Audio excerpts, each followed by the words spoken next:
Greymouth, 1955, end of 55. Next to the railway line on the southern side of the town, which meant that it was fairly cold because in the gap of the hills where the Grey River runs, there comes an easterly wind called the Barber, and the better houses people lived in better houses outside of the realm of the Barber. The wind was called the Barber because it cut you to the bone, or cut all the hairs off your face. There was a maternity wing with 2 wards in it. There was an orthopaedic ward. There were 2 medical wards.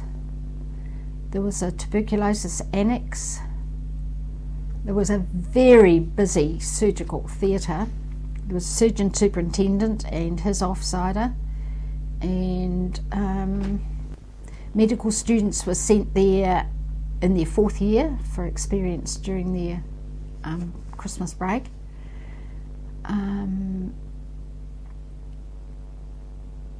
Just trying to remember how many nurses there were. There was a matron, a sub-matron, charge nurses for all the wards.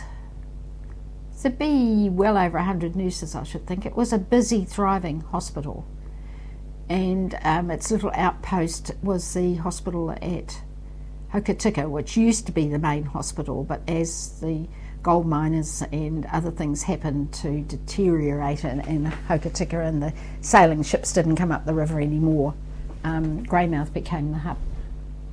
So it was very, very busy. It had a very busy outpatient. I think there were 7 GPs in Greymouth, and they were all pleased to have the hospital there.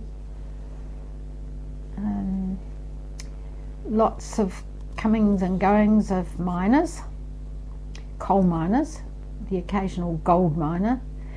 Also, the airport there was used, it was just a small airfield really, but it was used by the what we call the flying doctor, and I can't remember his name, but he used to fly in and out of Haast and down to Jackson's Bay, but mostly from Hokitika. But if somebody needed the extra help, they would land them closer to the hospital at Greymouth. And the nurses' home where I stayed looked over the lagoon and over to the airfield, where I learnt to fly a tiger moth.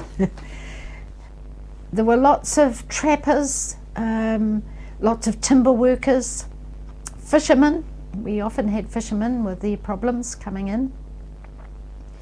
And I've mentioned the polio.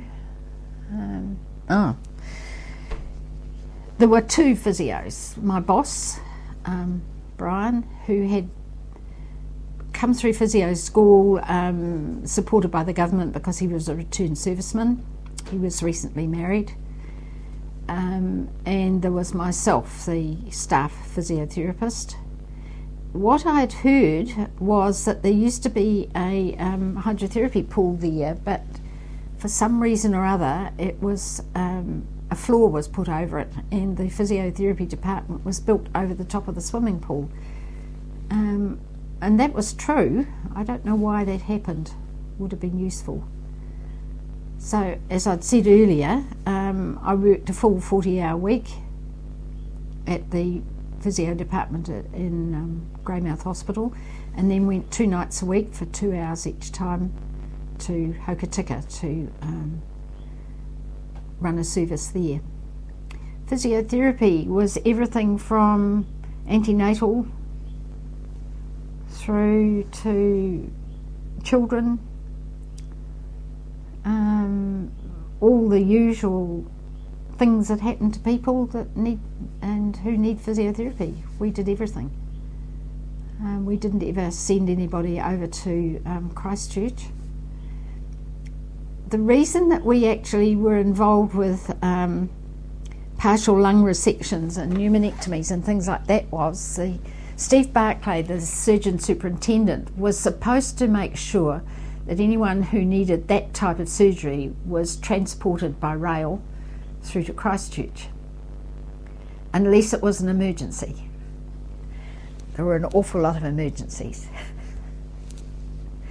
And it was very satisfying work. horrifying. We don't see those things now. And older people, I see the scars from those horrendous operations. But most people survived them. And often that was the only way to treat the tuberculosis. Collapse the lung and then take the bit out. And the silicosis and things like that from the mines. There's a lot of damaged lungs around. A lot of broken backs.